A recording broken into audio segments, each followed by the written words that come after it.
नमस्कार दोस्तों, आज की वीडियो में हम बात करने वाले हैं पाल्पिटेशन के बारे में। देखिए, कभी कभी क्या होता है, हमारे जो दिल की धड़कन है, जो हार्ट बीट है, वो बहुत तेज़ हो जाती है, यानी बढ़ जाते हैं। उसकी वजह से आपको घबराहट जो है वो महसूस होती है। तो वो क्यों महसूस होती है उसके बारे में भी बात करेंगे, और ऐसे कुछ इंस्टेंट वाले रिलीफ वाले जो चीज़ें हैं उसके बारे में भी बात करेंगे कि आपको इंस्टेंट में रिलीफ जो है वो मिल सकता है। तो सबसे पहले ये जो पाल्पिटेशन होता है, यानी दिल की धड़कन जब तेज़ हो जाती है, कभी कभी तो व्यक्ति को ऐसा लगता है कि भाई अब मैं मरने वाला हूँ, इतनी बड़ी पाल्पिटेशन उसको होता है, इतनी बड़ी हार्ट बीट उसकी बढ़ जाती है। तो सबसे पहले समझते हैं कि ये जो है वो, देखिए, हार्ट में जो हार्ट बीट बढ़ते हैं, ये हार्ट में अगर कोई दिक्कत है उसकी वजह से भी हो सकता है, यानी हार्ट में अगर कोई प्रॉब्लम है, या फिर हार्ट में प्रॉब्लम नहीं है, दूसरे कुछ कारणों की वजह से भी हो सकता है। देखिए, अगर हम सबसे पहले बात करें तो अगर आपको कोई हार्ट का डिसीज है उसकी वजह से हो सकता है, या फिर वॉल, जो हार्ट का वॉल होता है उसमें अगर प्रॉब्लम है तो उसकी वजह से भी हो सकता है, या फिर हार्ट की जो मसल्स है उसका अगर कोई डिसीज है जिसको बोला जाता है कार्डियोमायोपैथी, उसकी वजह से भी जो है वो हो सकता है। तो इसमें जनरली अगर हार्ट की प्रॉब्लम है, अगर आपको हार्ट में कुछ प्रॉब्लम है और उसकी वजह से अगर आपकी हार्ट बीट बढ़ रही है तो ये दिक्कत वाली बात है। तो हम कैसे पहचान सकते हैं? सिंपल कुछ तरीके हैं, बाकी तो आपको जो है वो ईसीजी करना है, इको करना है, उसी के साथ एक हॉल्टर टेस्ट होता है वो करके देखना है। पर सिंपल आप खुद ऐसा पता लगा सकते हैं कि भाई हाँ, ये हार्ट में जो प्रॉब्लम है उसकी वजह से हो सकता है। तो जब आपकी हार्ट बीट बढ़ेगी और हार्ट में प्रॉब्लम है, उस वक्त जो है वो आपको सांस लेने में बहुत दिक्कत आएगी, उसी के साथ आपको बहुत ज़्यादा पसीना भी जो है वो आ सकता है, चेस्ट में पेन हो सकता है। तो ये सारी चीज़ें हो सकती है अगर कोई हार्ट में प्रॉब्लम है और उसकी वजह से अगर हार्ट बीट बढ़ती है या फिर पाल्पिटेशन होता है तो उसकी वजह से आपको ये हो सकती है। अगर हार्ट में प्रॉब्लम नहीं है, ठीक है, उसकी वजह से अगर आपको हार्ट बीट अगर बढ़ती है तो वो हम कैसे पहचान सकते हैं? जब आप बिजी रहते हैं तो आपको जो है वो पाल्पिटेशन यानी आपकी हार्ट बीट नहीं बढ़ेगी। उसी के साथ अगर आपको कोई निगेटिव थॉट आता है, पास्ट वाला या फिर फ्यूचर वाला निगेटिव थॉट आता है, उसकी वजह से अगर आपकी पाल्पिटेशन बढ़ती है, यानी जब आप रिलैक्स में कहीं बैठे हो, बिजी नहीं हो, ठीक है, बिजी रहते हो, उस वक्त आपको कोई पाल्पिटेशन वगैरह नहीं होती।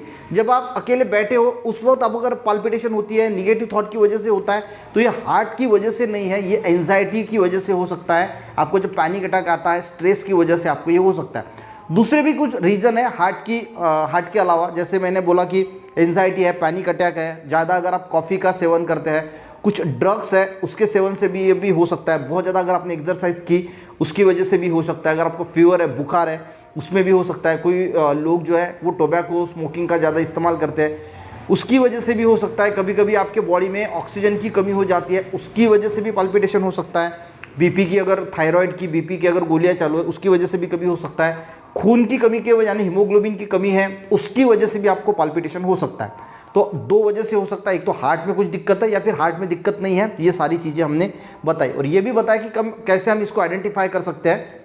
हार्ट की वजह से है तो आपको चेस्ट में पेन हो सकता है, स्वेटिंग आएगी, जब आपकी पाल्पिटेशन बढ़ेगी आपको सांस लेने में दिक्कत होगी। और बाकी विदाउट हार्ट वाला है तो इसमें आपको कोई निगेटिव थॉट आएगा, तब आपको जो है वो ये चीज़ें होंगी। जब आप कोई अकेले बैठे हैं तब आपको पाल्पिटेशन होगी, तो समझ लेना कि ये भी एंजाइटी, डिप्रेशन या बाकी किस चीज़ों की वजह से हो सकता है। तो सबसे पहले हमें उसका कारण ढूंढना है कि हो क्यों रहा है भाई। उसके बाद हम जो है, अगर हार्ट की वजह से है तो आपको डॉक्टर के पास जाके उसकी अच्छी ट्रीटमेंट लेनी है, क्या दिक्कत है वो समझना है।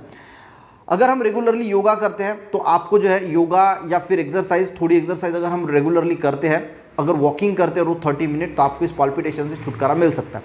बाकी इंस्टेंट के लिए क्या करना है? देखिए, एक नर्व होती है जिसका नाम है वेगस नर्व, ठीक है। तो ये वेगस नर्व हमारे हार्ट से और ब्रेन से कनेक्ट होती है।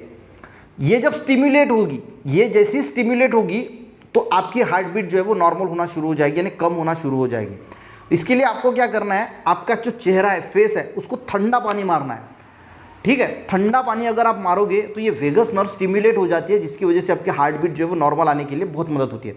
अगर आप चाहे घर पे हैं तो ठंडे पानी से शावर भी ले सकते हैं, उससे भी जो है ये वेगस नर्व स्टिम्युलेट होगी, आपकी हार्ट बीट जो है वो नॉर्मल होने के लिए मदद होगी। हो सके तो 1-2 ग्लास जो है वो पानी पीने की कोशिश करना, उससे भी जो है वो कुछ हद तक जो है वो ये बढ़ी हुई हार्ट बीट जो है वो रिलैक्स हो जाती है। उसी के साथ सबसे बढ़िया माना जाता है डीप ब्रीदिंग, यानी लंबी सांस, पूरा सांस अंदर लेना और सांस बाहर छोड़ना। उससे भी जो है वो क्या होता है, ये जो पाल्पिटेशन की समस्या है वो जो है वो ठीक होने के लिए मदद होती है। तो ये कुछ 3-4 बातें हैं। आप अगर हो सके तो घर के अंदर ही थोड़ा वॉक करने की कोशिश कीजिए, आपका जिसमें मन लगता है वो चीज़ें करने की कोशिश कीजिए, तो आपकी पाल्पिटेशन जो है वो थोड़ी कम हो जाती है।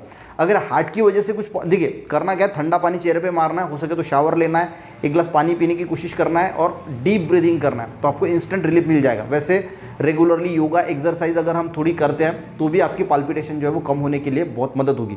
तो ये सारी चीज़ें हैं। पर अगर हार्ट की वजह से पाल्पिटेशन हो रहा है, अगर पाल्पिटेशन की वजह से स्वेटिंग आ रहा है, चेस्ट पेन हो रहा है, सांस लेने में दिक्कत हो रही है, तो आपको डॉक्टर से जल्दी कंसल्ट करना है और डॉक्टर से पूछ के जो ईसीजी है, इको है, हॉल्टर टेस्ट है वो करके देखना है कि हार्ट में कोई प्रॉब्लम तो नहीं है। फिर आप डॉक्टर से पूछ के जो मेडिसिन है वो स्टार्ट कर सकते हैं। वीडियो हेल्पफुल रहा, एक लाइक ज़रूर करना, लोगों को भी शेयर करना, चैनल पे नए सब्सक्राइब करना। मिलते हैं नेक्स्ट वीडियो में, तब तक के लिए जय हिंद।